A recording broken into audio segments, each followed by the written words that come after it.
Hi friends, welcome to PriyaRaman's kitchen. இன்னைக்கு நாம பார்க்க போறது தாகி பூரி. இது ரொம்பவே சூப்பரான ஒரு டிஷ் தாங்க. இது நார்த் இந்தியன் டிஷ். இது நாம எப்படி நம்ம ரோட்டு கடையில எல்லாம் வாங்கி சாப்பிட்டுருப்போம். அது எப்படி செய்யலாம்னு நான் இந்த வீடியோல டீடைலா சொல்லிருக்கேன். சோ ஸ்கிப் பண்ணாம பாருங்க. வாங்க இது எப்படி செய்யலாம்னு நாம பார்க்கலாம்.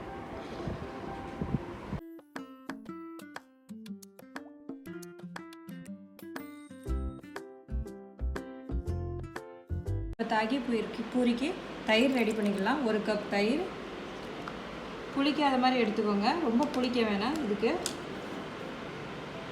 1/2 டீஸ்பூன் சுகர், 1/2 டீஸ்பூன் சால்ட்டு சேர்த்துட்டு நல்லா மிக்ஸ் பண்ணி விட்டுக்கோங்க. இப்போ நம்மளோட தயிர் ரெடி ஆயிடுச்சு. நம்ம புதினா சட்னி அரைச்சிக்கலாம். அதுக்கு புதினா ஒரு கைப்பிடி அளவு, கொத்தமல்லி ஒரு கைப்பிடி அளவு எடுத்துக்கோங்க. எடுத்துட்டு 2 பச்சை மிளகாய், ஒரு துண்டு இஞ்சி, உப்பு சேர்த்துக்கலாம். 1 டேபிள் ஸ்பூன் பொட்டுக்கடலை சேர்த்துட்டு நம்ம இப்போ அரைச்சிக்கலாம். இப்போ நம்மளோட புதினா சட்னியை அரைச்சாச்சு. இப்போ நம்ம ஒரு பவுலில் ட்ரான்ஸ்ஃபர் பண்ணிக்கலாம்.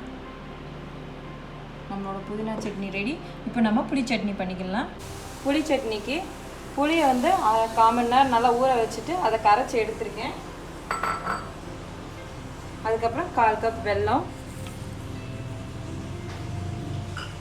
அப்புறம் லைன் டேட்ஸ் 4 பீஸ் சேர்த்துட்டு 1/4 டீஸ்பூன் உப்பு சேர்த்துட்டு கொஞ்ச நேரம் கொதிக்கட்டும். 1 டீஸ்பூன் மிளகாய்த்தூள், 1 டீஸ்பூன் மல்லித்தூள்,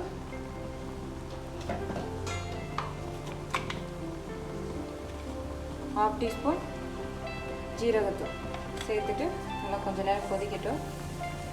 கொதித்து கொஞ்சம் கெட்டியாகணும். அந்த அளவுக்கு கொதிக்கட்டும். இப்போ பாருங்கள், நல்லா கெட்டி ஆயிடுச்சு. இந்த அளவு போதும். இப்போ நம்ம ஒரு மிக்ஸி ஜாருக்கு மாற்றிடலாம்.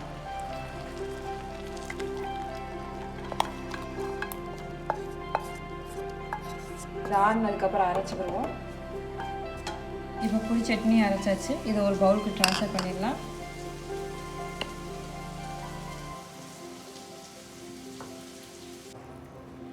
உள்ளே ஸ்டஃப் பண்ணுற மசாலாவுக்கு நான் 3 உருளைக்கிழங்கு எடுத்திருக்கேன். அதை நம்ம நல்லா மசிச்சு எடுத்துக்கலாம். 1/2 கப் பட்டாணி வேக வச்சு எடுத்துருக்கேன். அதையும் நம்ம உள்ளே சேர்த்துக்கலாம். அப்புறம் ஆனியன் பொடி பொடியாக நறுக்குனது,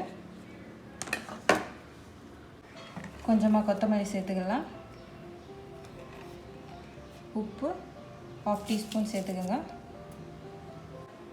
மிளகாய்த்தூள் ஒரு 1/2 டீஸ்பூன் சேர்த்துக்கோங்க. சேர்த்துட்டு நல்லா மிக்ஸ் பண்ணி விட்டுக்கோங்க. ஃபஸ்ட்டு பூரி செஞ்சுக்கலாம். பூரிக்கு 1 கப் ரவை, 3 டேபிள் ஸ்பூன் மைதா மாவு, 1/2 டீஸ்பூன் உப்பு சேர்த்துட்டு தண்ணி ஊற்றி பிசைஞ்சுக்கோங்க. இப்போ நம்ம பூரி பண்ணிக்கலாம். இந்த மாதிரி கீழே மாவு போட்டு நல்லா ஸ்ப்ரெட் பண்ணி விட்டு தேய்ச்சிக்கிட்டேங்க.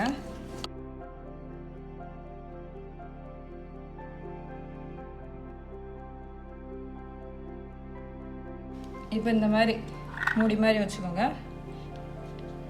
இந்த மாதிரி ரவுண்டாக கட் பண்ணிக்கோங்க.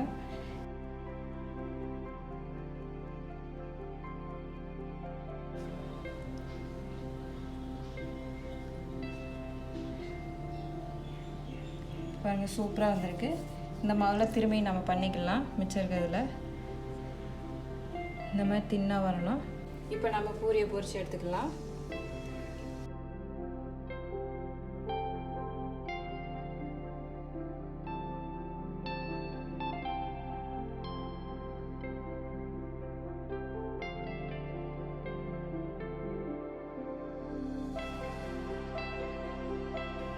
தாகி பூரிக்கு ஃபஸ்ட்டு நம்ம பூரியை உடைச்சிக்கலாம். உடைச்சி விட்டுக்கோங்க. இப்போ இது கூட நம்ம மசாலா ஸ்டஃப் பண்ணிக்கலாம்.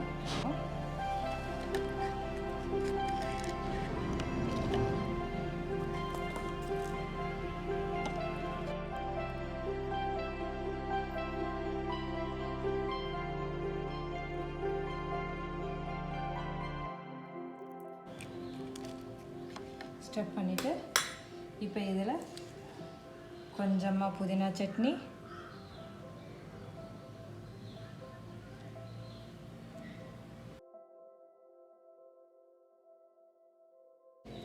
கொஞ்சமாக புளி சட்னி,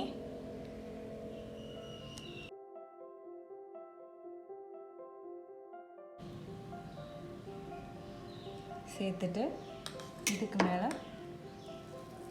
கொஞ்சமாக ஆனியன்,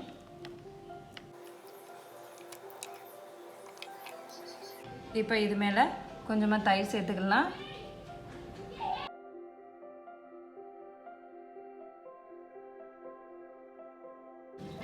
இது மேலே கொஞ்சோண்டு அப்படியே மேலே ஆனியனை தூவி விட்டுருங்க.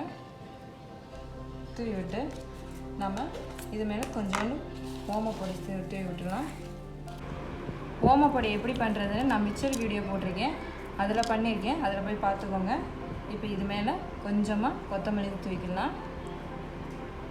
இப்போ நம்ம இது மேலே கொஞ்சமாக மிளகாத்தூள் தூவிக்கலாம், பார்க்க அழகாக இருக்கும். உங்கள்கிட்ட சாட் மசாலா இருந்தால் அதையும் சேர்த்துக்கோங்க. இப்போ பாருங்கள், நம்மளோட தாகி பூரி ரெடி ஆயிடுச்சு. பார்க்கவே சூப்பராக ரொம்ப கலர்ஃபுல்லாக எம்மியாக இருக்குது. இதை நீங்கள் உங்கள் வீட்டில் ட்ரை பண்ணி பார்த்துட்டு எப்படி இருக்குன்னு சொல்லுங்கள். தேங்க்யூ ஃபார் வாட்சிங் திஸ் வீடியோ.